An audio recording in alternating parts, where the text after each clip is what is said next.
Yes, the Joint Special Representative will address you right away. Good afternoon, everyone. Thank you again for your patience and your interest.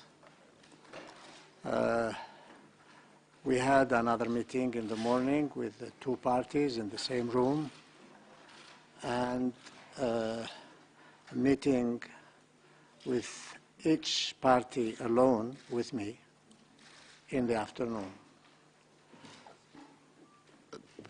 I would like to make an observation about some of the people who are talking to the media.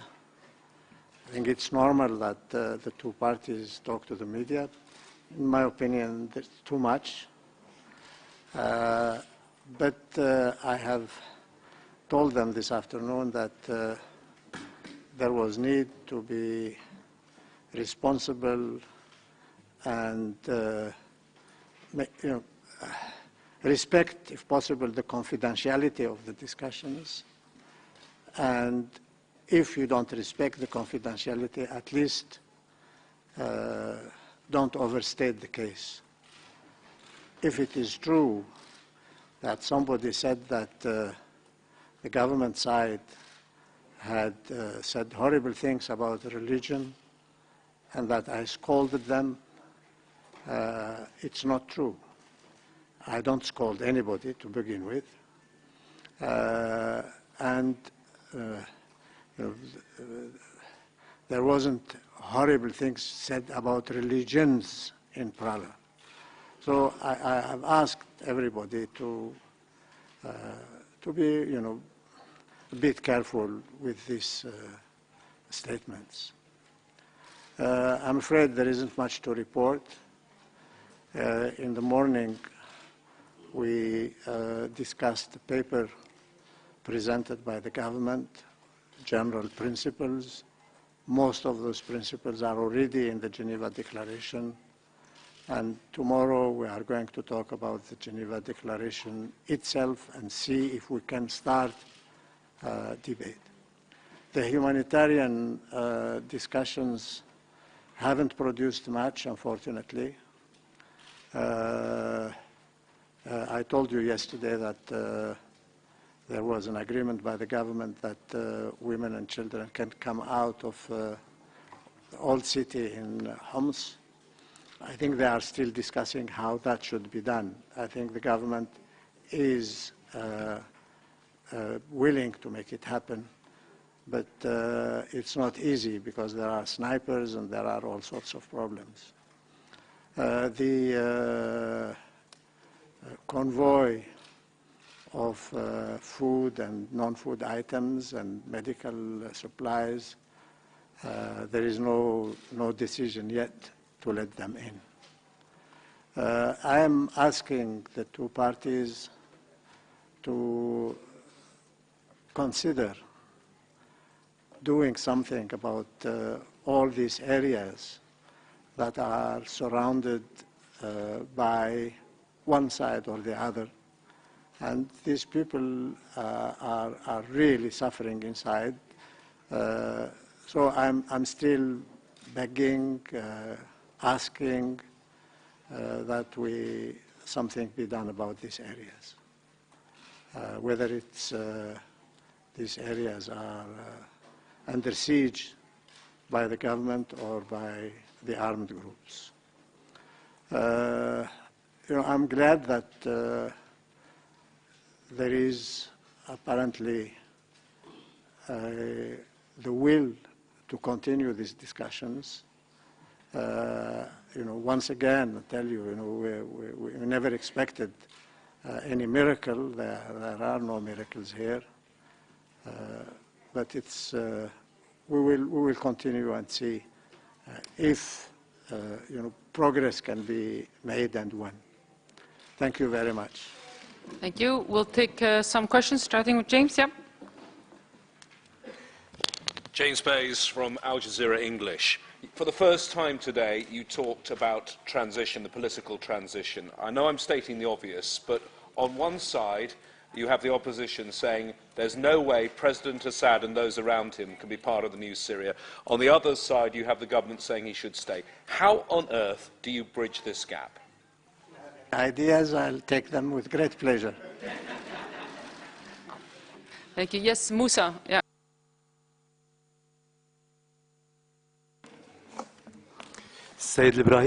Mr. Ibrahimi, from Al Mayadeen channel, there are two different visions for the implementation of Geneva I. There is a vision on the part of the opposition and one of the authority.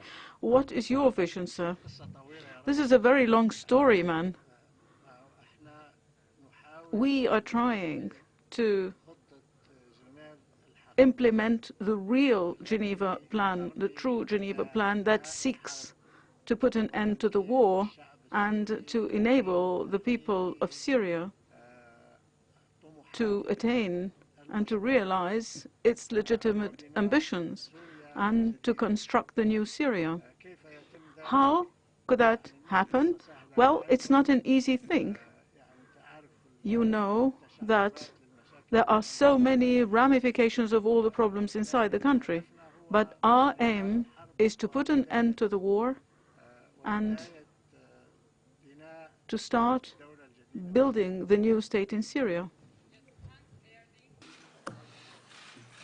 Yes, ARD. Yeah. Mr. Brahimi, Hans Moritz from German National Public Radio. Thank you very much. Could you clarify something which you mentioned yesterday about the situation in Homs? You said children and women are allowed to leave, but the government had asked for a list of the male civilians. Is there a linkage? In other words, is the list of male civilians a precondition so the women and children could leave? Thank you. The precondition to allowing the women and children out. It's a precondition to allowing men, civilian men, out. Thank you. Yes, Ahmed Kamal. Yeah. Ahmed Kamal, my question is about the procedures that precede the dialogue, because it seems that some of the measures that we had spoken of in Geneva I have been abandoned, like the ceasefire and the release of those in prison. Are the negotiations going to start while the fighting continues, while people remain imprisoned? In particular, the question of the barrels. You know that the barrels are a weapon to kill. It's not a weapon of war. It does not affect the fighters or the army. It affects and it kills the civilians directly. So are the negotiations going to continue while these civilians are being starved and being encircled and the barrel bombs are used? Mr. Ibrahimi, unfortunately, there is no agreement on a ceasefire or on the alleviation of the level of violence practiced in Syria. There are several peace processes that start with a discussion about the solution without the fighting having stopped first. This is not the first time, but truly it is regrettable. This is not the first time that this has happened, or this is happening. No doubt that we are hopeful because we speak about lifting the siege, we speak about the various areas. All of this is a call for alleviating the suffering of people at the time we are calling for the cessation of the war entirely, or the conclusion or termination of the war entirely. Gabriela. Yes, thank you for taking my question. My question is, Mr. Brahimi, who is going to verify all the promises that the government is making? I mean, the convoys with the aid for the people in homes and the people that are leaving, and also the women and children, if they have to leave voluntarily. It's not an imposition. Yeah, I just want you to clarify that. Thank you. Definitely, it's voluntary. Those who don't want to leave will not leave.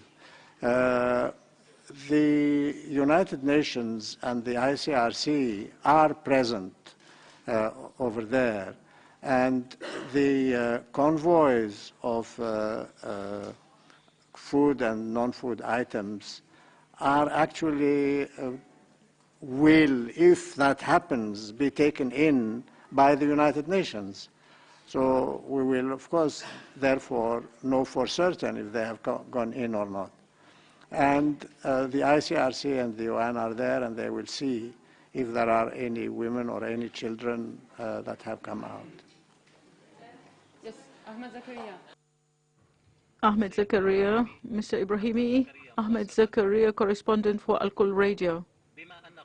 So since your decision is in the midst of those negotiations, how are you going to deal with the prevarication of the regime around the Geneva I provisions that it wants to derail concerning a transitional government that does not have al-Assad in it? Mr. Ibrahimi, I do not know how to answer loaded questions. It's very difficult to answer those loaded questions. I am like the man whom they ask him, have you stopped beating your wife or have you not stopped beating your wife? I find myself in that situation. Mr. Brahimi. Hello. Over here, sir. Over here. Over here. Hi. Yes. Good evening, sir. John Zarakostas with France 24. Coming back to what you just spoke, that tomorrow the delegations will be examining the Geneva communique. What are your priorities on how the discussion will begin on this issue? And also with reference to the negotiations and there is no ceasefire, are you then likely to follow the Kissinger model on the Vietnam talks? Or the Algerian-French model in 1962. No, I don't think we are following any model at all. We are doing what the situation allows, what the market can bear. Tomorrow we are going to put forward the Geneva communique. Of course, the parties know it extremely well. And then we are going to decide with them how we are going to proceed in discussing its many elements. One of them is, of course, the composition of the governing body with full executive powers. But we will definitely not start with that. It's probably the most complicated subject. Okay, so really the last two questions, yes. The lady here in the middle, yeah. Mr. Ibrahimi, we have been following your activities in this conference for days, practically today, and after the foregoing days, and now that you have started addressing the question of humanitarian issues, and those are sensitive issues, and yes, indeed, they could attract all parties to work positively and truly. But if I wish to recall some of the words that you said, that there is no decision until now on humanitarian issues, nothing has been reached. There are only media leaks, and you have rejected those. There is a great suffering that continues, and you speak of the intention still being there. Truly, sir, after all of that, what is the lowest ceiling of expectations out of this conference? Hope is still there, says Mr. Ibrahimi. My expectations of this conference is that this unjust war imposed on the Syrian people will stop. But I know that this is not going to happen today or tomorrow or the day after tomorrow or next week. It's easy for me to be patient.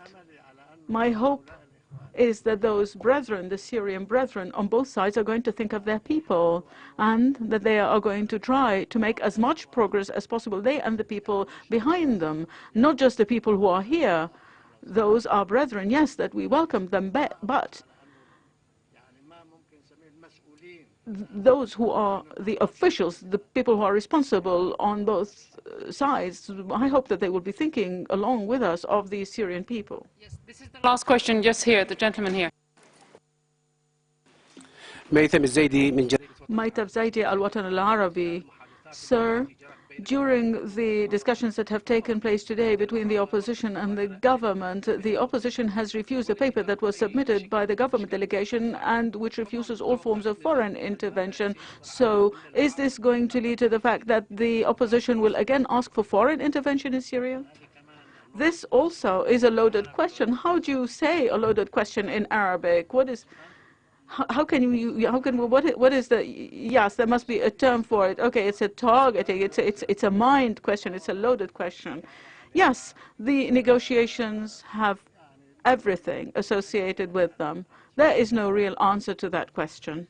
The last one, not loaded question. Isabel, yes, Efe. Good afternoon, Mr. Brahimi. The humanitarian issues and what you call the political negotiations are very, very closely interlinked. And the parties have not been able to build these confidence measures that you have been spoken for 3 days. How can you think that this will affect or have an impact on the next days of negotiations? You know, you are right. Confidence-building measures take place usually before negotiations start. They are supposed to prepare the ground for negotiations and create a conducive atmosphere. Unfortunately, they haven't happened before we have met, although we have been talking about them for a very, very long time. So this was another attempt to see if, you know, people who are prisoners be released, people who have been kidnapped be released, you know, women and children and even men are fed, wounded people are looked after and receive the medicine and the medical care they need. We will continue to ask for that as we you know, go along and try to make these negotiations produce something. You know, I think we are happy, encouraged that this conference that we have been working for since the 7th of May of last year has at last taken place. That in itself is one little step forward, but it is only one little step forward. Whatever gain we have made is reversible. So, you know, we are going to continue trying to make this work. We hope that the parties will cooperate. We hope also that those who have influence will use their influence to help us move forward. Thank you very much. That's it. Thank you very much.